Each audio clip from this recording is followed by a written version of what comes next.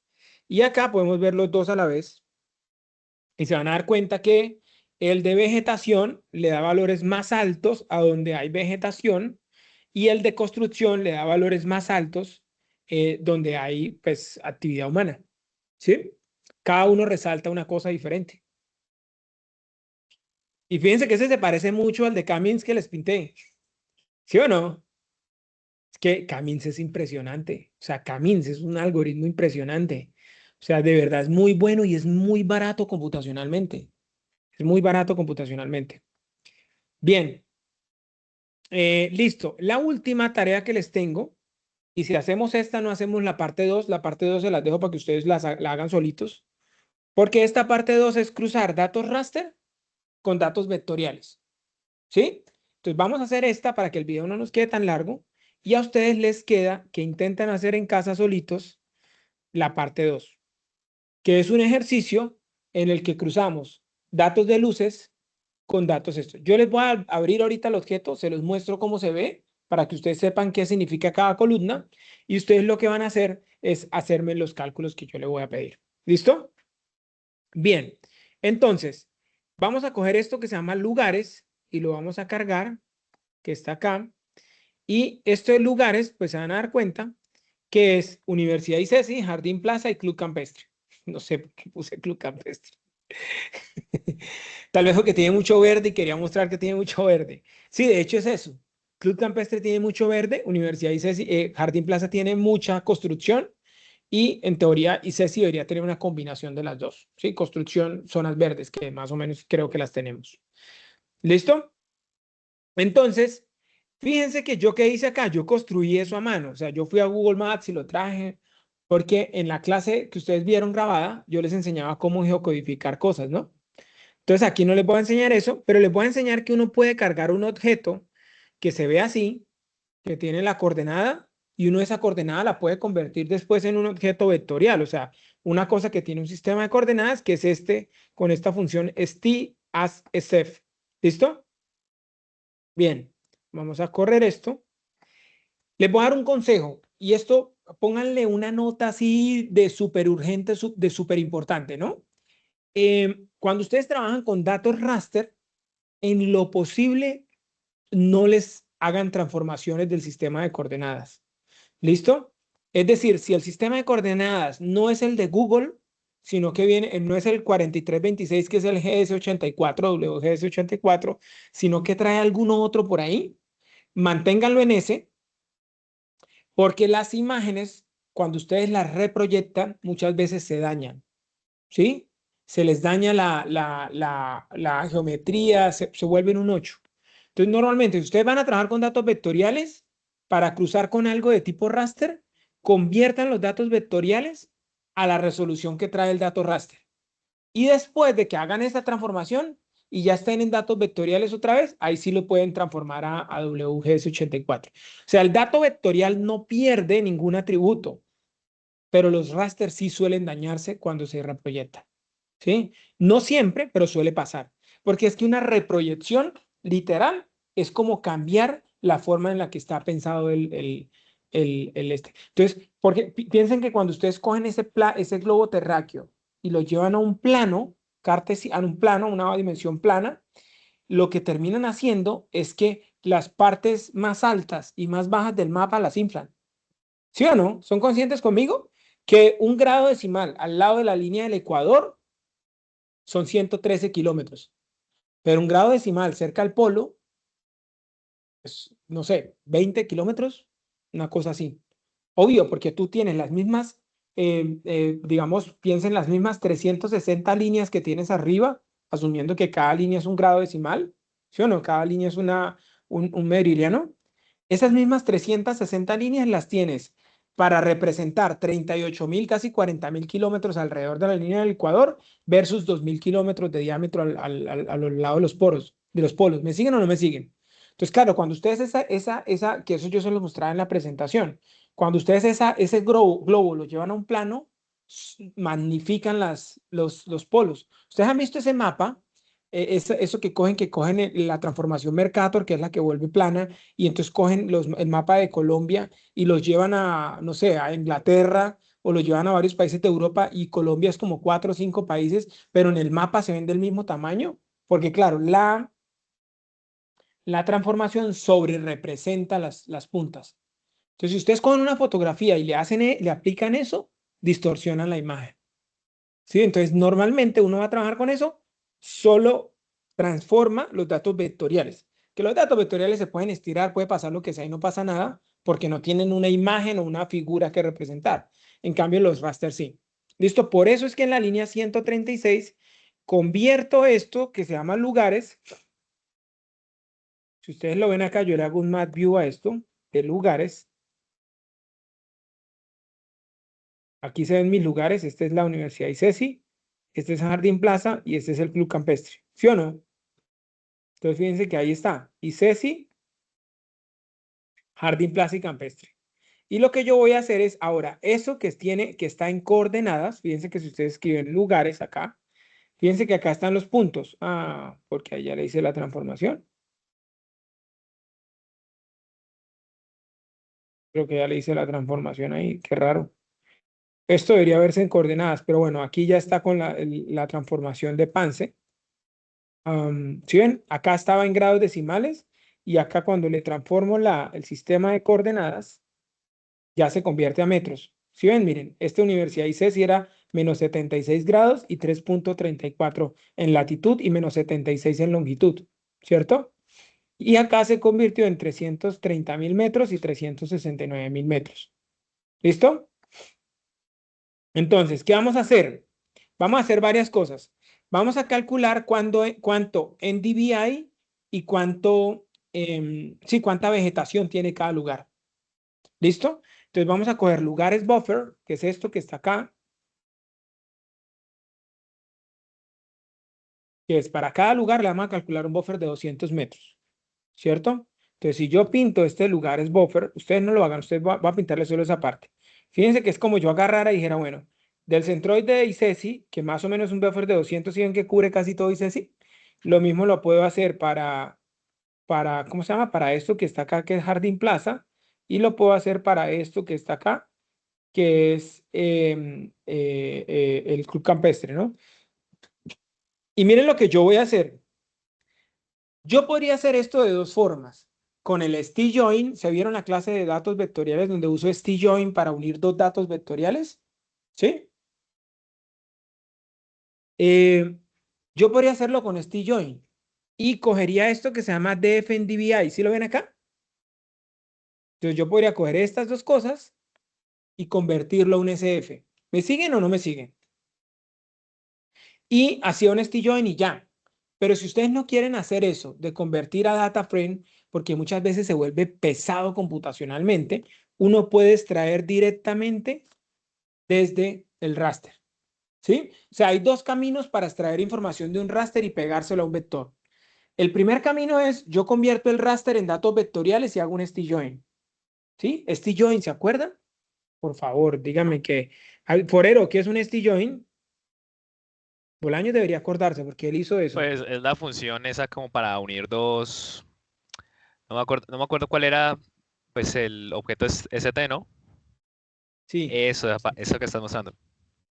exacto. Exacto. O sea, piensen que ese polígono de ahí arriba es un punto, es el barrio. Y yo quiero saber cuáles están dentro de ese barrio y cuáles están fuera. Entonces, con un StJoin le pego y al que no se le pega información del barrio es porque no está dentro del barrio.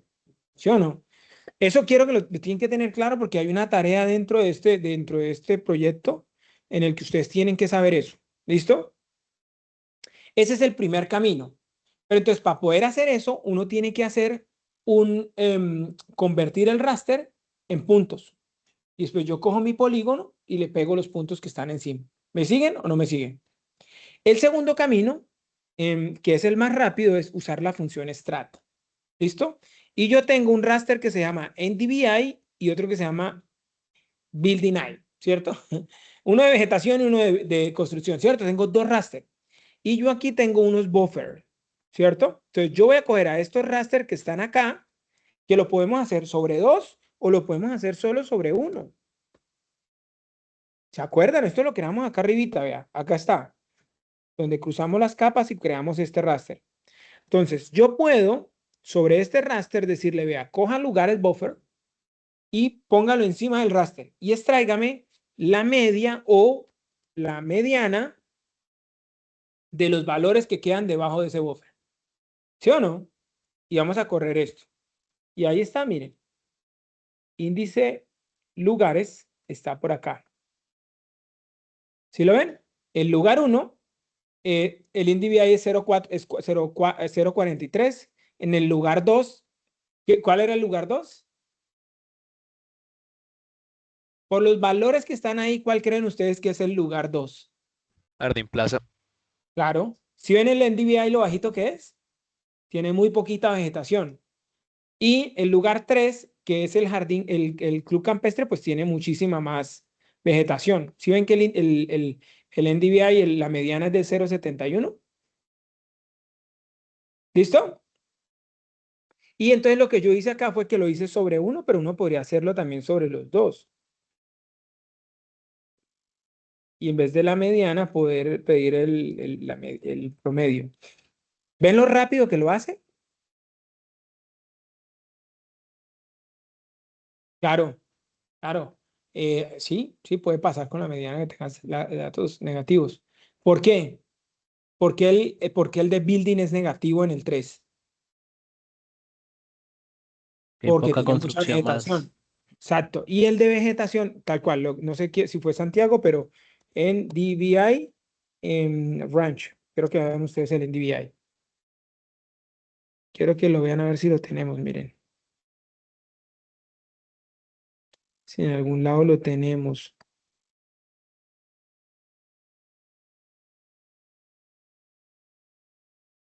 Scale, a ver si con esto se aparece.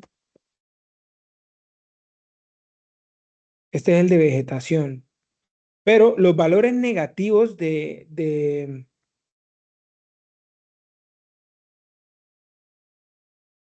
ver si lo tenemos por aquí. Los valores negativos. Mira, acá está. Mira, este es otro. El Urbanize Index. ¿Sí? El Urban Index. Ese es otro. Y por acá busquemos el de NDVI, que es este de acá. Las zonas saltarán a la paleta subiendo tan. Por acá está. Exacto. Donde aquellos valores de tendencia negativa indican presencias de zonas con vegetación.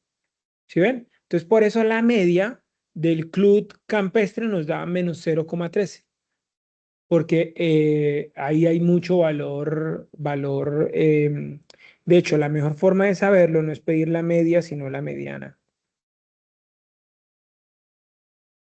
¿Sí ven? El 50% de las grillas que están debajo del club campestre no tienen construcción. Construcciones a partir de 0,1, 0,2 puede verse más o menos. Fíjense que acá sí se ve en Jardín Plaza, 0,12 el NDVI. ¿Listo? Bien, ahí terminamos.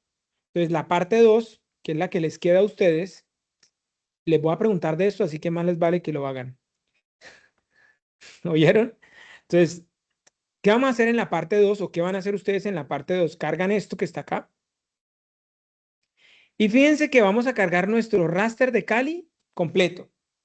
¿Listo? Lo voy a cargar completo porque quiero que ustedes lo vean de la siguiente manera. Entonces, fíjense que esta capa que está ahí, hago cargar de Kali. ¿Cuántas layers tiene? ¿Por qué? ¿Por qué tiene 162? Porque resulta que cada layer contiene, vamos a pintar acá, vamos a hacer el names. Cada una es un mes, ¿sí?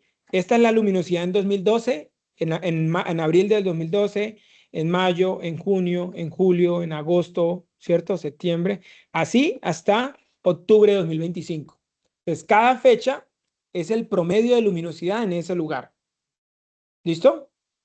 Y si uno quisiera pintar cómo se ve la luminosidad promedio de Cali, por ejemplo, ¿en qué mes queremos ver? ¿Diciembre de qué año? De 2020.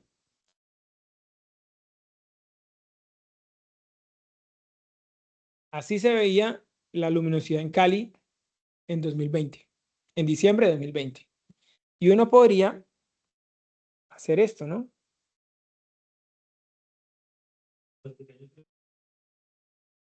Esto está mensual y está actual. Lo que pasa es que ahí no les puse la última versión, pero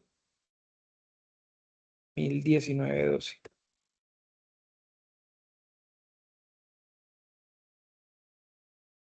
No me deja verlo. Quería mostrar la correlación o mostremos los dos, uno al lado del otro. Espérate, ¿cómo hago?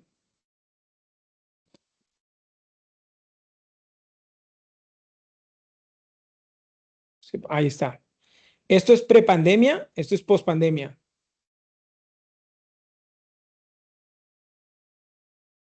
¿Será? Ahora, una cosa que yo sí quiero que ustedes aprendan. Los temas de luces tienen algo que se llama la nubosidad. Y la nubosidad afecta, aquí Gabriela estaba que se hablaba, la nubosidad afecta la luminosidad. Entonces, si diciembre de 2012 fue un mes muy lluvioso, ustedes pueden ver la luminosidad más bajita, pero es porque había mucha nube y el satélite no podía capturar bien las luces. Entonces, la nube opaca la luminosidad. Entonces, hay una banda de nubes que yo no se las cargué acá, pero que ustedes podrían intentar verlo para la próxima. Para el ejercicio de verdad que les voy a poner, sí tienen que meterle nubosidad. ¿Listo? Entonces, bueno, aquí háganlo, intenten trabajar, hagan un ejercicio. Al final no me acuerdo qué es lo que los pongo a hacer. Al final los voy a poner a hacer como una correlación entre el número de establecimientos y luminosidad. ¿Sí? Como para ver eso cómo se ve. Y ese es el ejercicio que les queda, que es la parte 2. Señor.